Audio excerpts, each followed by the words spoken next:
तो चलिए खबरों में आगे बढ़कर बात करते हैं 2024 की बारी किसकी कितनी है तैयारी। हाँ भाई नवीन, बता दे फिर तक अजित के कमस हरियाणा का बयान बहादुर।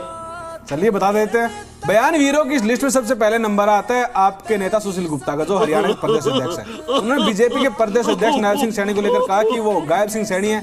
इसके ऊपर पलटवार करते हुए नायब सिंह सैनी ने कहा कि सुशील गुप्ता को मोटा चश्मा लगा हुआ है, उनको सिर्फ भ्रष्टाचार का पैसा दिखता है, आदमी नहीं दिखता। नायब सैनी है, लोग उसको गायब सैनी कहें, लोग उसको गायब सैनी कहें। जो भाषा ये आम आदमी के लोग बोल रहे हैं, अभी और घटिया भाषा बोलेंगे। सुशील गुप्ता का तो मैं ये कहना चाहूंगा, क्योंकि उसके आंखों के ऊपर मोटा चश्मा लगा हुआ है, उसको आदमी तो दिखाई नहीं देते। मोटा चश्मा, गायब सैनी, भाई ये तो एक दूसरे पे पॉइंट मान लाग रहे थे। वहीं हरियाणा गृह मंत्री अनिल विज ने कांग्रेस की गुटबाजी को लेकर कहा कि गुटबाजी के चलते इनका जो ढांचा है वो खोखला हो चुका है और कभी भी गिर सकता है। कांग्रेस का ढांचा इतना खोखला हो चुका है कि कभी भी इसका कोई भी कोना गिर के धराशायी हो सकता है। तो छत्तीसगढ़ मन बना चुके हैं, 24 में कांग्रेस की सरकार बनेगी। भाजपा जेजेपी जा रही है, कांग्रेस आ रही है। कांग्रेस के लोग रोजाना सत्ता में आने के ख्वाब देखते हैं। भाई नवीन, 2024 के चुनाव में भाई किसके ख्वाब पूरे होंगे और किसकी नींद छूटेगी, यह देखने वाली बात होगी। वही सियासी माहौल को गर्म करते हुए हरियाणा के पूर्व सीएम भूपेंद्र सिंह हुड्डा ने कहा कि आने वाले समय में बीजेपी और जेजेपी गठबंधन को तोड़ने के लिए समझौता करेंगे, जिसके ऊपर पलटवार करते हुए हरियाणा के डिप्टी सीएम दुष्यंत चौटाला ने कहा कि समझौते के लिए कैसा समझौता। स्वार्थ में ये यार बन गए थे, अब एक और समझौता है गठबंधन का, गठबंधन अलग करने का भी समझौता हो चुका है।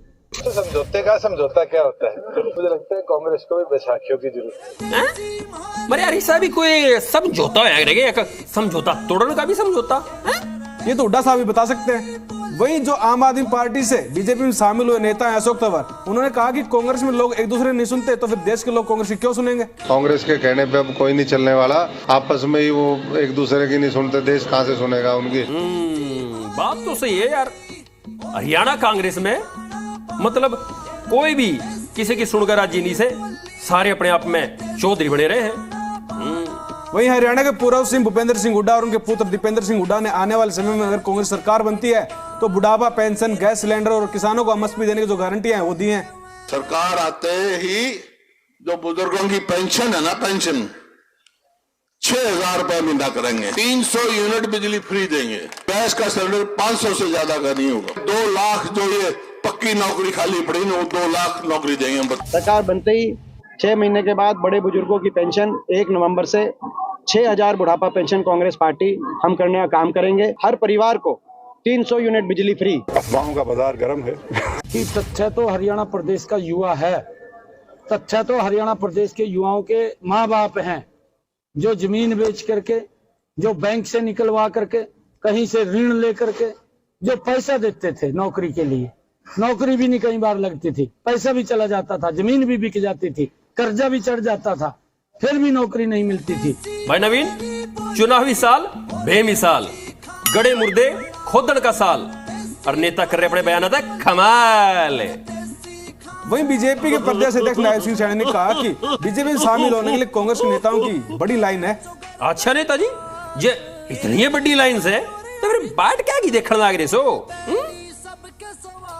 वहीं बीजेपी सांसद सुनीता दुग्गल ने विपक्ष द्वारा बेरोजगारी के सवालों का जवाब देते हुए कहा कि हरियाणा का युवा फिलहाल रोजगार मांगने वाला नहीं बल्कि रोजगार देने वाला बना हुआ है। जो युवा साथी हैं उन्होंने अपने अपने रोजगार जो है एस्टेब्लिश किए हैं, आज वो नौकरी लेने वाले नहीं बल्कि नौकरी देने वाले बने हैं। अच्छा मैडम जी, जाए तो हरियाणा में इतनी पोस्ट खाली पड़ी से और इतने युवा बेरोजगार।